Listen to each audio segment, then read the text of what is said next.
I'm on a big weight loss journey to lose 100 pounds, and I'm currently already 30 pounds down, which I'm quite proud of, but I'm going to share with you the tips that helped me get here in the first place. The first tip is the fact that your stomach is about the size in volume of your fist.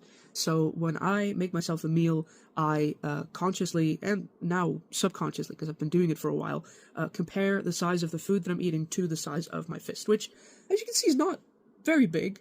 And I do go over that, especially if there's lots of veggies involved, but for the more sort of dense meals, I tend to stick to the size of my fist, and then fill that up with veggies as I see fit, according to how hungry I am. But think of, for example, complex carbs like pasta or bread, things like meat, and the more fatty things, I tend to make sure that those things stick to about the size of my fist. And that's helped me a lot. The second thing that's helped me even more than the first is the fact that I have begun to very consciously eat my meal and assess with every single bite, am I full yet? Am I full yet?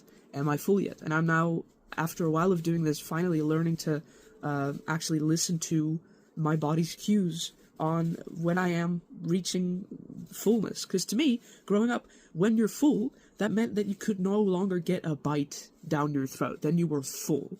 But that's not the case.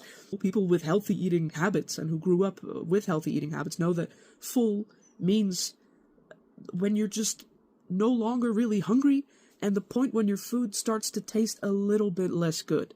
If you really tune into your stomach and your mouth, you will notice this point. I know for myself, I tend to let out a little sigh when I'm eating. So when I notice that sigh, that's almost like my cue. Like, am I, okay, yeah, no, I'm no longer hungry, and my food hasn't tasted as good as it did, 10 bites ago.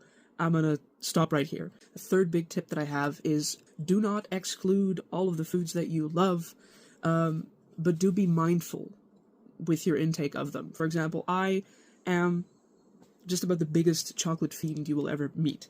I am obsessed. Everything that I can get my hands on, I want it tasting like chocolate. But I can tell you now that I've not had chocolate in the quantity that I used to for months now. I have had the occasional square as a treat, so I don't exclude it, but I am mindful about my intake, because I know that I shouldn't be having, a bar of chocolate a day. Not that I did, but probably at some point I did. I think there was a week where it was that bad, but, don't deprive yourself of the things that you love to eat, because treating yourself is important, and life is meant to be lived. So I hope that you learned something from this video. Give it a like if you did. I hope to see you on the rest of my weight loss journey. Bye!